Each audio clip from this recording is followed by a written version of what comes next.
With a firing point that's a little bit lumpy like this, or some big clumps of grass that kind of stick up, this would be a case where I would take my shooting mat and actually fold it over twice, fold it in half, and sit on it, and kind of the thickness of that mat will kind of even out some of the imperfections in the ground.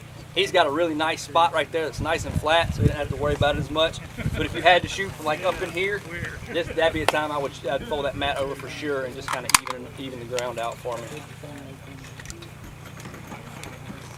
So for his preparation period, he inserted an empty magazine, took the empty chamber indicator out, and now he's going to go through 3 or 4 dry fire cycles before we actually get into the string of fire.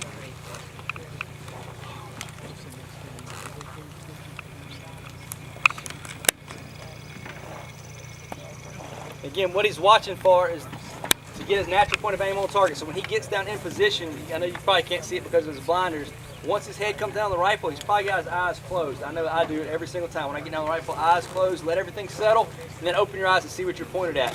If you're not dead center of your target, you can see him moving and kind of fidgeting around a little bit. Again, he's not making big, gross movements.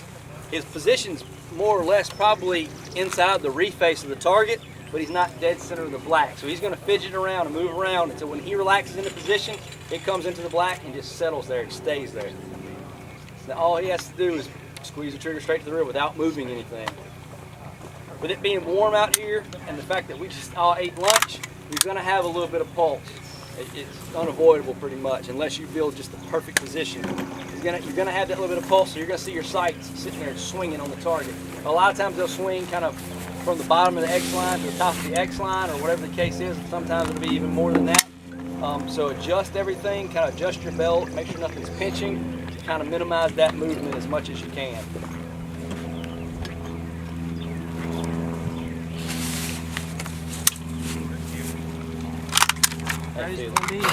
Hey Brad, you want to call a rapid fire string for us real quick with the normal commands? I'm sure I'll mess it up. This string will be 10 shots, rapid fire, sitting from standing, fired in a time limit of 60 seconds. On the firing line, stand. See, he kept his left foot in place, he moved his right foot out. With bolts closed and empty chambers, load. Pull it on the mag, make sure the mag's seated all the way. Is the line ready? Check the wind. The line is ready.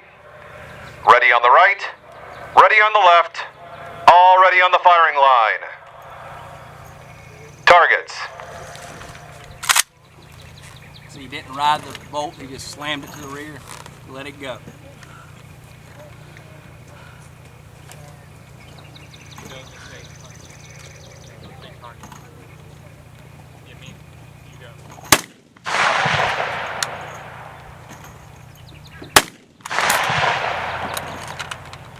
Take your rifle out of his shoulder for the mag change, place it back in, driving it from the butt plate.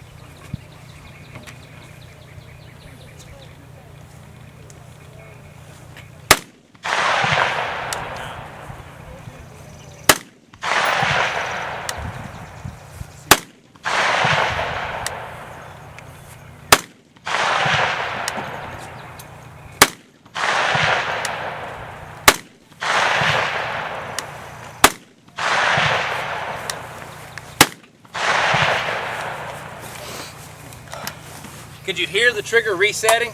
The rifle was already starting to settle back down before he ever released the trigger for it to reset. So it wasn't bang and let off, click. It was bang, rifle comes in, starts to settle, click, take the first stage back out. Bang, rifle starts to settle, release, click, take up the first stage again, and go. He's not bang and then pulling it immediately, or releasing and then pulling it back immediately. You've got time. That's about as fast as you need to shoot it. He probably still finished with 5 or 6 seconds left on the clock. So you've got plenty of time. Take that half breath, follow through for just a second, come back to target, and then release and start over. It's 10 individual shots is all it is. It's not truly a rapid fire string. It's 10 accelerated slow fire shots is all it is. Any questions about sitting?